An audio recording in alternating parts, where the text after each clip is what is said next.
Здраво, дечиња!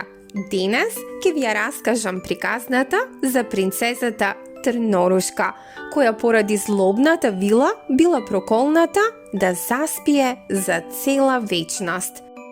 Но ајде да видиме како магијата ќе биде скршена и како Трнорушка ќе биде спасена. Еднаш многу одамна, еден цар и царица долги години чекале дете. На крајот, нивната желба се остварила и на свет дошла прекрасната принцеза Трнорушка. Целото кралство било радосно поради нејзиното раѓање и затоа се организирала една голема прослава. Меѓу гостите на прославата била и една злобна вила која не била поканета. Лута, поради тоа што не ја поканиле, таа изговорила клетва за Трнорушка. На 15 годишна возраст, принцезата ќе се пробуди совретено и ќе падне во длабок сон, кој ќе трае до крајот на времето, рекла лошата вила. Сите биле премногу тажни, но една добра вила се обидела да ја смири ситуацијата. Ќе ја променам клетвата, рекла добрата вила.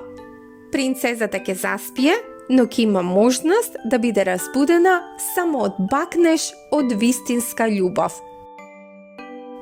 И така Трнорушка пораснала и живеела во радост и среќа, но нејзините родители ја држале далеку од сите игли и вретена, за клетвата на вилата да не може да се оствари. Но, на нејзиниот 15-ти роден ден, принцезата влегла во една соба каде што нашла старо вретено и без да знае го прободила своето прсте. И токму како што ја проколнала лошата вила, принцезата веднаш заспала, а и целото кралство со неа. И така поминале долги години и многу принцеви се обиделе да ја разбудат принцезата со бакнеш, но безуспешно. Тоа не била вистинска љубов. Се додека еднаш, еден млад принц не ја нашол принцезата, преминал низ сите трња и се приближил до неа. Тој кога ја видел, одеднаш се заљубил. Ја бакнал и тогаш се случило чудо. Трнорушка се разбудила. А со неа се разбудило и целото кралство. Принцезата Трнорушка и принцот се венчале и живееле среќно во своето кралство. А лошата вила останала поразена, бидејќи љубовта успеала да го победи злото. И така, дечиња, никогаш не заборавајте, љубовта и добрината секогаш победуваат. Дали ви се допадна приказната за Трнорушка?